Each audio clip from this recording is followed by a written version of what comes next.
Hey everybody, this is Leslie from GoToKitchens.com. I'm sorry it took me a little later to get to this broadcast than quite frankly, I went out for a walk in the snow. Sorry, bad lighting. I apologize. I went out for a walk in the snow. I did some errands. I did a couple of things because it's been a crazy busy week. And so I wanted to, but I did want to show you guys happy. So let's turn. Hello. So I had a New Year's, it's good to see you. I had a New Year's resolution to make my own kombucha. And this has been brewing for 8 days now, 8 days. And hi, it's good to see you. Thanks everybody for popping in. So I'm pretty darn excited to see what he's been doing the last couple of days because I haven't, right? Janie, that's so funny. Fancy meeting you here. Fancy pants. I know, so exciting, so exciting. So let's see what's happened with Happy over the last couple of days. I've not looked at him, so. Yeah, oh no, yeah, you can, Janice, you can watch that at catch.me, starts with a K, catch.me. You can actually, I know it's the unveiling. You can watch how to brew your own kombucha, but I do not have it up on my website. I am going to perfect the recipe before I share it out with you guys. So we're working on that right now. This is a recipe in progress. So yeah, SCOBYs are great because kombucha is expensive. So let's take the lid off and see. Dun da da da. Dun, da, da, da. It's SCOBY watch. Hold on, I don't want to get my towel in there. What is it? Look at that. What? Oh my gosh, you guys saw the last time that we looked at this. That is amazing. This is okay, Happy is right over here. See, there's Happy. I know. There's Happy. And we have grown an amazing SCOBY on top of Happy. Now, for those that are the uninitiated, you may be thinking, what in the hey-ho are you doing? Hi, Happy. Everybody say hi to Happy. It makes him very happy. And he is a growing, living thing, so I like to make him happy. But I have grown this whole SCOBY in 8 days. Of course, I had a SCOBY in there, but that's a whole new SCOBY right on top, and it looks beautiful. It looks incredibly healthy as well. Super, super excited. Oh my gosh, you guys like SCOBYs. There's 57 people in this room. I know, it's huge. It's amazing. It's a miracle. Thank you. Yeah, symbiotic culture of bacteria and yeast is what a SCOBY is. This is, if you don't know what kombucha is, so let's explain what kombucha is. Kombucha, I know, kombucha is, it's kind of exciting. I'm like totally jazzed right now. It's super SCOBY. So kombucha is a fermented tea. So you start with black organic tea. This actually had 6 bags in it, I think, 6 bags. I already had a SCOBY, which is Happy, which is right down in here. That's Happy. And it's so cool, right? It's totally cool. And so so I started with him, and he's grown in 8 days. We've grown this whole one. So I know I created a life. It's alive. It's alive. Yes, and so it is a fermented tea basically. So kombucha is a fermented tea. So you use that with some tea bags. Use that with just some plain. Actually, I used a non-bleached organic sugar. Yeah, he's kind of attached himself. So this right here is actually the top of Happy. He's kind of attached himself, as they will do, to one another. Yeah. So yeah, he's looking good. I'm super, super excited about how healthy this SCOBY on top looks. So this is about a 1 gallon container. So here's my hand. You can see this is about a 1 gallon container. Cool, cool. I am a little bit in love. I am SCOBY struck. What do you do with the SCOBYs? So I'm not sure actually what I'm going to do with the SCOBYs. I'm going to have a lot of them if they stay this healthy, because that's amazing. I used 3 cups of sugar in this gallon because I had a SCOBY that had been starved. I had a SCOBY that had been starved. Happy had actually been dormant in the refrigerator, and I knew that he was going to be hungry, and so I put in 3. You can eat them absolutely. I put in 3 cups of sugar when I made this, and so so we're growing a SCOBY very quickly, right? Give them to Edison. You're funny, Chesty. So let's have a taste. I'm going to try to not touch my SCOBY too much. Look at that. I'm going to get a little piece of SCOBY. Sorry, I'm trying to do it from the phone here, and there we go. Perfect. All right, I'm going to turn my... Let's have a taste. Ready?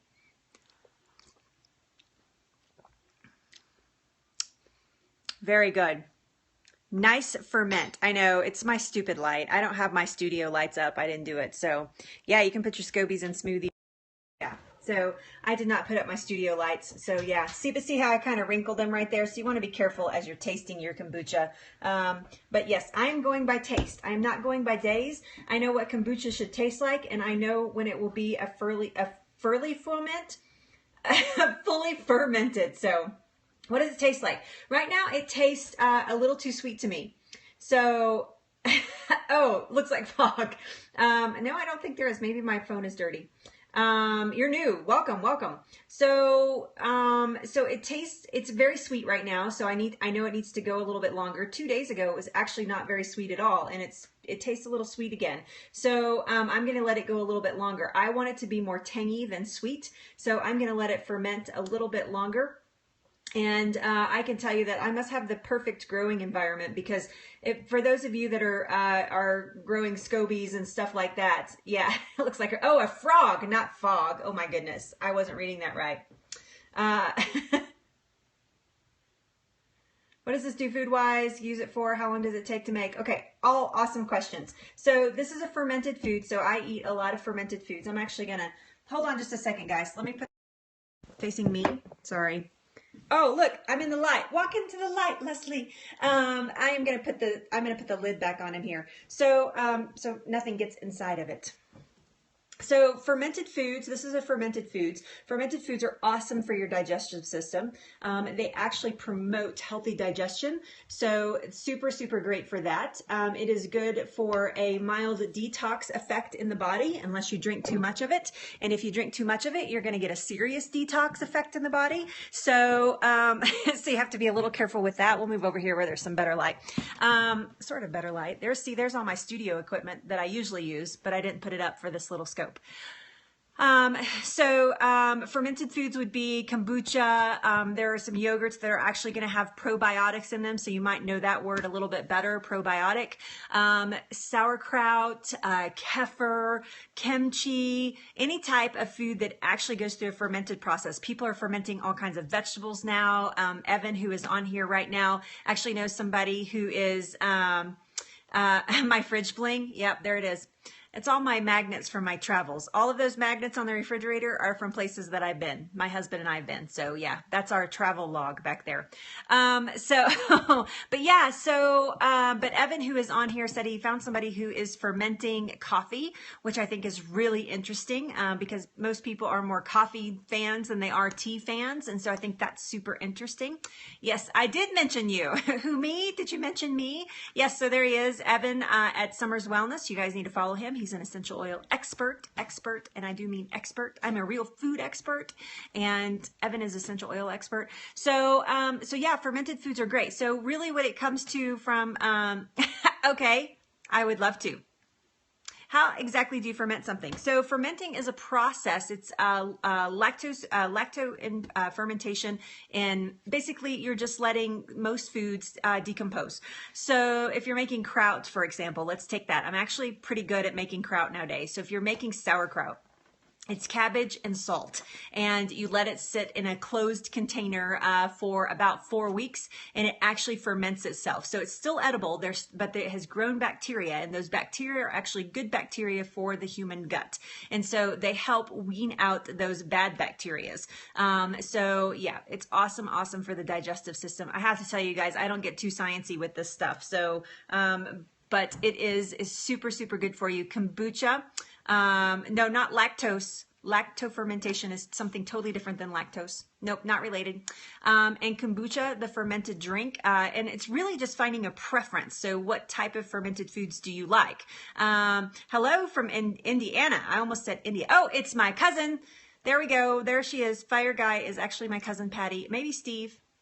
I know, right? Rotted vegetables, but we still eat them. It's kind of crazy. But you are actually growing bacteria, and those bacterias, probiotics, are actually really, really good for the gut and can help heal the gut from years and years of damage. I know people who have, you did get the poop hearts on the fermentation scope. Oh my gosh. Yeah, no, I know. I do like the science aspect of it as well. I'm just not, I try to keep it simple, because typically, yeah, I think so. Evan, can you answer that? Are they fermenting coffee just like they do kombucha? Yay, poop hearts. I call them chocolate hearts, but whatever. So, but yes, I like the science bit of it too, but I like to keep it simple, because I have a lot of people that are new into health, and I don't like to, right? And I don't like to freak people out. I like for you to take small steps into your health instead of big giant leaps, because small steps are sustainable. Big giant leaps typically are not sustainable. So. Nope. That would be something different, actually. It is, I'm not sure exactly what is in penicillin, but that is going to be something that is more like an anti-life, like antibiotics. So it's going to kill off things instead of promoting things.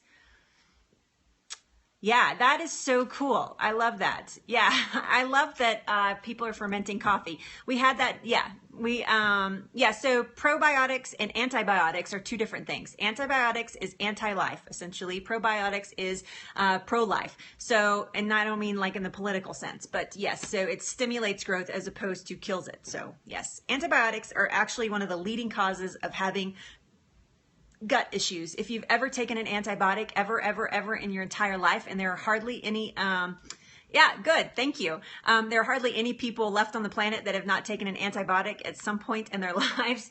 And so, so it is, typically that's where the messed up flora in the gut comes from, is from taking an antibiotic at some point. So yeah, yeah, dude, fermenting coffee. It's interesting, right? Yeah. So cool. Oh, you got caught. That's so cool. Diffusing coffee oils. You're so funny. Ah, there you go. There's somebody with the science brain. Look at that. Love it. Love it, Gluten Girl. Thank you. Great answer. Thank you so much. Thanks for putting that out there. Yes. So when I say that I am a real foods expert, that is because I cook with real foods. I show people how to use real foods easily. That is what I do. That's what Go-To Kitchens is all about. It's full of recipes. My website, gotokitchens.com, is full of recipes. And it is, if you're eating the recipes that are on there, you're eating something healthy. So it is, and it's certainly a large leap for a lot of people. So if you're coming from a processed foods, it's going to make you hungry. If you're coming from a background of eating a lot of processed foods or fast foods or foods out of a box or can or package or a pouch or anything like that. So what am I having for dinner tonight? I'm actually having just some steamed vegetables and a little bit of brown rice, and some turkey meatballs. That's what I'm having for dinner. Yes, I told you I eat very plain and very simple throughout the week. So no fancy pants. I've been cooking all week, and I have to tell you, I don't even want to cook tonight, but I need to. What are my thoughts on bacon? That's like a political question. You might as well said, do you like Obama? Or how do you feel about abortion? You might as well just said that to me. So it's such a slippery slope. So here's my answer. All right. Yes. Health-wise, I got it. Fermented bacon. So here we go. Yes. So I stay away from pork in general. This is a new thing for me. I never ate a lot of pork to begin with, but I stay away from pork generally, right? It is hard to find a clean source of pork. In fact, it's darn near impossible unless you know somebody who is making the bacon. If you know somebody who's making the bacon, then that's a little bit different. But here's the one thing that I really hate about the pork industry, and that is that it's hard to find clean pork, and that the pork can be full of parasites, and it can be destructive to the system if you're eating too much of it. And the quality of the pork is so important. So yes. So I say be careful with pork. I'm never going to tell you not to eat something. I'm just not going to do it. I'm just not one of those people who says, ban this and don't do that and don't eat this and you can't eat that. I'd rather talk about, right, making the bacon. I'd rather talk about what you can eat than talk about what you can't eat. But yes, a lot of people like bacon, and I understand bacon tastes good. It's amazing. I actually had some pancetta yesterday. So just a little bit. So I understand the attraction to it, but I say if you're going to eat pork, eat it in, right? Don't eat glue. Okay, I won't. Don't eat poison. But I'm talking about food. I'm talking about food, Chastity, food. But I do say just do it in moderation. I think that it is something that is fine as long as you are living in moderation. And that is an acquired skill to say, oh, go live in moderation. Moderation to you may be something totally different to me. So it's totally relative to each person. But I can tell you living a moderate life is possible, but it still takes work. That is not a free license to say, JC, that is not a free license to say, to just say, go eat everything. Okay. So yes. So just eating, that's right. Well, that's kind of the feel in America, right? Everything tastes better with bacon. You go to other countries and they're like, really? You eat that? So how often do I eat potatoes? Rarely. I probably, gosh, maybe once a month, probably not even that often. I don't ever keep them in the house unless I'm making a specific recipe for them. So yes, but I do like potatoes. They're good. Good. Yes, absolutely. Gluten Girl is spot on there, everybody. Yeah, I love sweet potatoes too. They're my fave. But Gluten Girl is spot on there. Grass-fed animals, pastured raised animals have way more omega-3s because of their diet. Thank you so much, Jennifer, for putting that up there. That's my website, gotokitchens.com.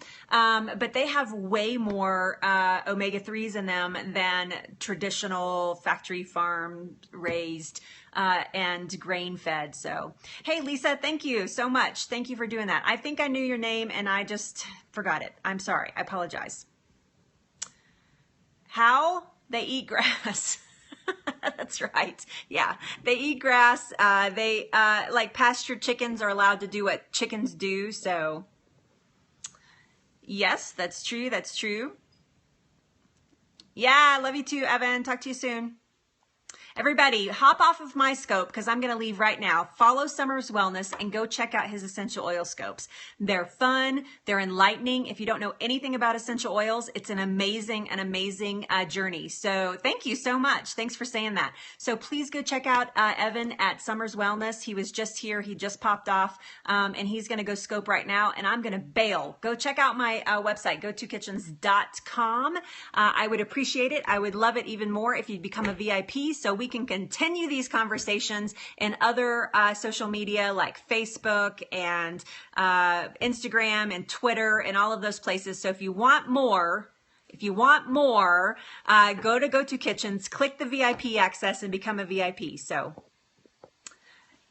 because of it's actually because of grain-fed animals. Sorry, I got to answer this question real quick. So grain-fed animals actually can be fed a diet that is higher in omega-3s, but let's take cows, for example. Cows are not made to eat grains. And so when they're allowed to fatten naturally and they're grass-finished, the diet that they eat there is actually going to produce a healthier meat for human consumption and a healthier cow. And so, so typically because of their diet is why they have, that they're higher in omega-3s. So, and I don't know like the technical reasons, but I know that cows and other hooved animals are not made to eat grain. They are made to eat grasses. That's what they're supposed to eat. And it's very important that you get grass-fed and grass-finished because a lot of time, No, it's not the same. Absolutely not the same, because they feed cows a lot of corn and a lot of byproducts so that they will actually fatten them up faster. So yeah.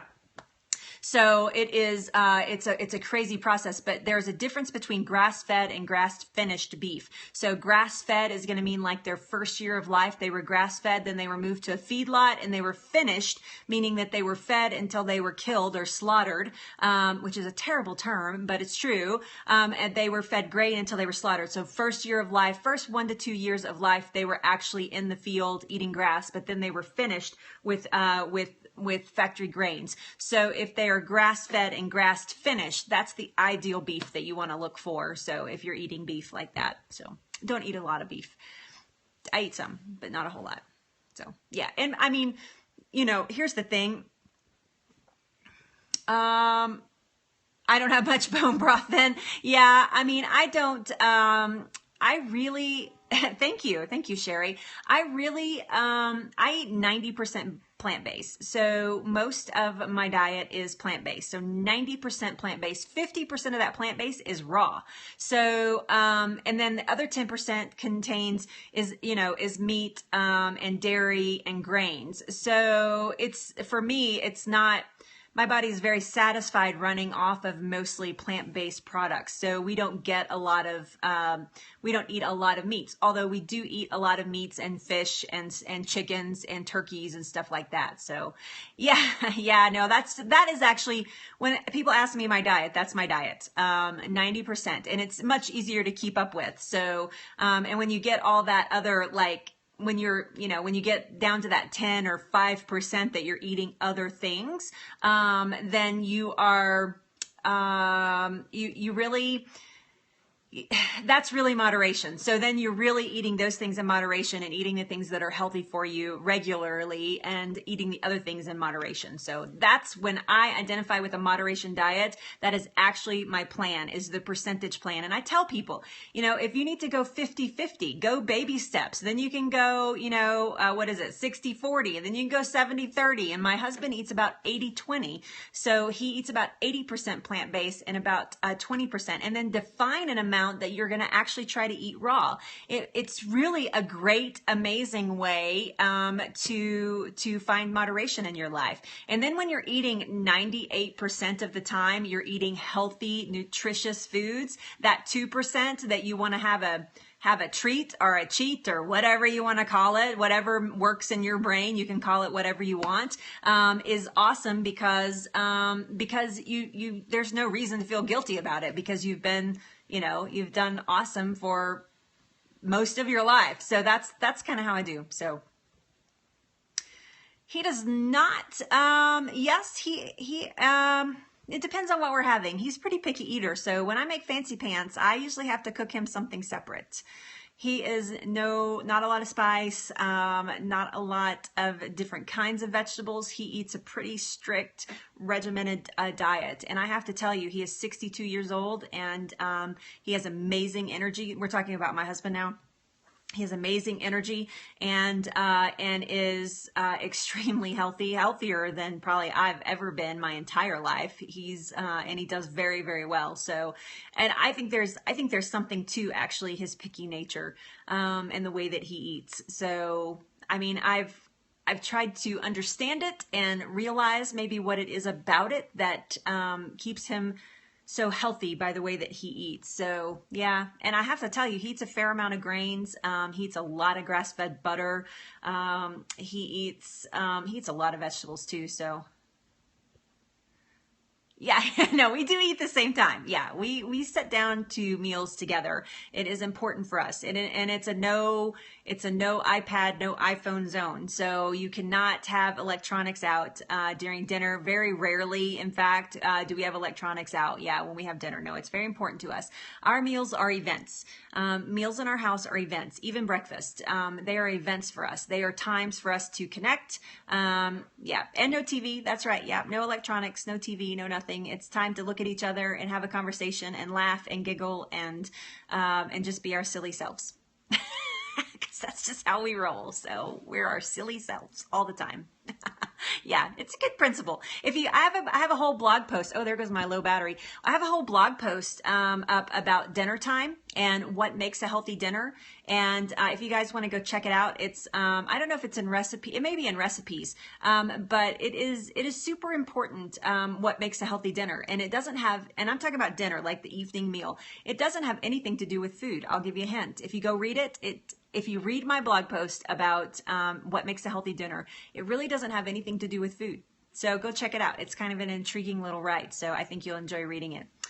All right, you guys, thanks for all the hearts. Thanks for all the replay viewers. I'm going to scat. You guys go check out Evan at Summers Wellness. My website, gotokitchens.com. And I will see you guys probably tomorrow sometime and Sunday. And then I'll be back on Monday for my regularly scheduled programming, which is noon Mountain Time, Monday through Friday. All right. Love you guys. I know my battery light just came on. I'm going to run out. I'm going to disappear any second now. Bye, Beef. Thanks for being here. Again, live twice today. How exciting. Thank you, Lisa. Thanks for being here. All right, you guys, I am out.